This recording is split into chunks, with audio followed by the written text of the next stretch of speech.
no way in hell I can do this. Oh my god, this is all gonna fall down. Oh my god, that was so heavy. Hello, welcome back to my channel and welcome to a book haul. So I've actually been meaning to do this video for a while because I have actually read like half of these books maybe. And this week's video was actually supposed to be a reading vlog for The Shadow Rising, but I am not even close to being done with it. So I thought that it would be the perfect opportunity to film this haul. Oh, and these are books that I got in the last months of 2021 and some of them in January of this year. Anyway, let's get into this. So the first two books that I got that I have read were Six of Crows and Crooked Kingdom. And these books are the two books in the Six of Crows Duology, and it's a fantasy duology that is part of the Grishaverse, which is also like a bigger series of books. And I read these books because I wanted to watch the TV show. And have I watched the TV show already? No, I have not. But so in these books, we follow a group of 6 characters who are hired to steal something. And in this first book, Six of Crows, I really like to get to know the characters. I really like the plot, the world building, and how the Grisha were inserted into the story. And I also really like the pacing for most part. And yeah, like I mostly really enjoyed this book and I gave it 4.5 stars. But for Crooked Kingdom, I just didn't really like it that much. We obviously followed the aftermath of what the characters did in book 1, and I just didn't find the plot very interesting in my opinion, and that made me also not care so much about what happened to the characters. And yeah, like I said, I didn't really like this one as much and I actually gave it 3 stars. But yeah, these were the first 2 books that I bought. And I have reading vlogs for both of these books that I will link in the description. So next, it's another book that I have read, and I also have a reading vlog for this one that I will also link in the description, and it's It by Stephen King. And this is a gigantic horror novel, and oh my god, this book. So before I actually started reading this book, I was equally excited and scared to read it, and those were probably the strongest emotions that this book caused me. And that was before reading it. But anyway, in this book we follow a group of 6, maybe 6, I never know how many they are, kids. And we also then follow them as when they're adults, as they deal with the murderous clown called Pennywise. And we have like some chapters about them as children when they were like their first encounter with Pennywise, and then when they're adults, their second encounter with Pennywise. And I did actually enjoy the part when they were kids. I liked their friendship, like their group of friends. I liked their interactions mostly. And I liked their journey in general when they were kids. But when they were adults, I honestly couldn't care less. Or I mean, I didn't like them. I don't think there was like one character that I liked when they were adults. So there is that. Also, I did like when Pennywise showed up and something scary actually happened because, you know, it's a horror book, it's supposed to be scary, but there were so many long, boring, unnecessary scenes that I was just mostly bored reading this book. And also, I hated the ending, but I think that's like one of the biggest criticisms of anyone that reads Stephen King is that his endings are not satisfying. And yeah, I hated the ending of this book. So yeah, there is that. If you want to hear me ramble on about it, like I said, I have a reading vlog that I will link in the description. Okay, so next is actually a book that I have not read, and it's Postmortem by Patricia Cornrow. And this is the first book in a 25 book series, as if I needed more series to get into. But I love everything forensic and like the title.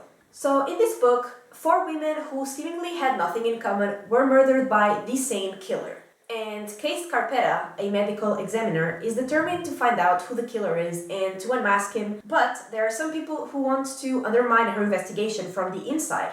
And worse than that, there are some people who want her dead. And like I said, I haven't read this one yet, but I love everything, like I said, forensic, and I love crime thrillers, and I'm very excited to read it, but I haven't started because, like I said, it's a 25 book series, and that is kind of terrifying, and I know that I can just read this book and not read anything else, but when I start something, if I don't complete the series, or whatever it is, I don't feel good. So if I start a series, I am probably gonna want to finish it. And 25 books is a lot. But anyway, I am very excited to read this book. Okay, so next we have 3 books of the same series, and I have read those, and they are The Poppy War, The Dragon Republic, and The Burning God. And they are the 3 books in the Poppy War series, which is a fantasy and historical fiction series.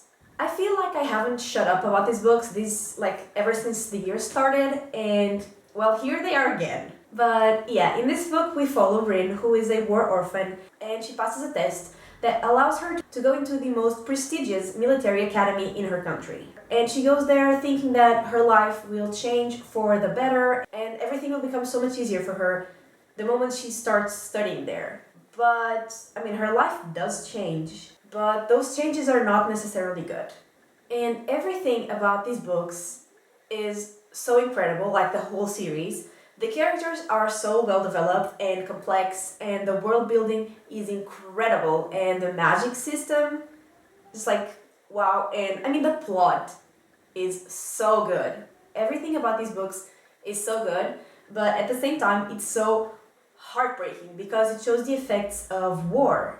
And this book, the last one, made me cry. And I suffered a lot with these books, but at the same time, it was so good, so incredible. And I obviously gave all of them 5 stars, and I will also link my reading vlogs in the description. Okay, so then I got The Fires of Heaven, Lord of Chaos, and A Crown of Swords, which are books 5, 6, and 7 of the Wheel of Time series, which is an epic fantasy series that has 14 books that are about 800, 900, 1,000 pages long, so yeah. And there's also a TV series that came out last year that I will be talking about when I do post my reading vlog for the Shadow Rising, which is book 4. And speaking of Shadow Rising, I had already hauled this book in another video, so I just want to say that I waited months to start reading this book, even though I really wanted to read it, because I could not find the following books in this same collection. And I don't actually have OCD, but I get really bothered when things aren't the same, they don't look good together. And so I wanted to get the books, the rest of the books in this collection, but I couldn't find them. And so I was I could read this book and just be done with it, but I didn't want to read book 4 without having book 5, even though I wouldn't be reading book 5 right after I finished book 4. And does this make sense to anybody but me? Probably not. But anyway, I couldn't find them anywhere, so I just bought them this collection. And once I got book 5, I started reading book 4. So yeah. Also, I was talking to my best friend about the TV show, and he asked me what the series was about. And I was I have no idea how to explain that, but I'm gonna try. So if you don't know, in the Wheel of Time series, we follow a group of 6 people from a village. And one of them is someone from a prophecy. And we also follow an Aes Sedai, who is a woman who can use the One Power, which is the sort of magic of this world, and her warder. And then a bunch of other people appear as well. But those are the main characters. And the world building in this series is incredible because this is an epic fantasy series, so it is epic. And yeah, there's still so much that I don't know and really want to. And I'm obviously not gonna say exactly what's gonna happen in these books because I haven't even finished 4, so I don't even know myself. But even if I did, I wouldn't want to spoil anything, except my friend who I spoiled when I'm reading the book. So oops. But yeah, anyway, these are books 5, 6, and 7, which means I have half of the books of the series. Also, I do have reading vlogs for the first 3 books that I have finished and read last year that I will also link in the description. Okay, and we got to the last 2 books that I have bought, and they are Children of Time and Children of Ruin, which are also a series, like a science fiction series, and I have not read them yet. So in this book, we are gonna follow the last surviving members of the human race, and they will leave the planet Earth because it is dying, and they will try to find a new home on another planet. And actually they will find the greatest treasure from the last age, and that is a world prepared for human life. But after that place was abandoned, another civilization has actually made its home there, and when our humans get there, they will have to fight the other civilization to figure out who really is the heir of this new Earth. Because that other civilization that was there has actually turned the place into mankind's worst nightmare. And like, yeah, these books I actually have bought in January, and I am really excited to read it. And when I read the synopsis, it kind of reminded me of season, I think 6 of The 100. And like I said, I really want to read these. Okay, so these were the last 12 books that I have bought, most of them at the end of last year, and some of them at the beginning of this year. And yeah, like I have read maybe half of them, and the other half I'm really excited to read. And I think this is everything for this week's video. I hope you enjoyed it, and if you did, give it a like and subscribe, and I will talk to you next time. Bye!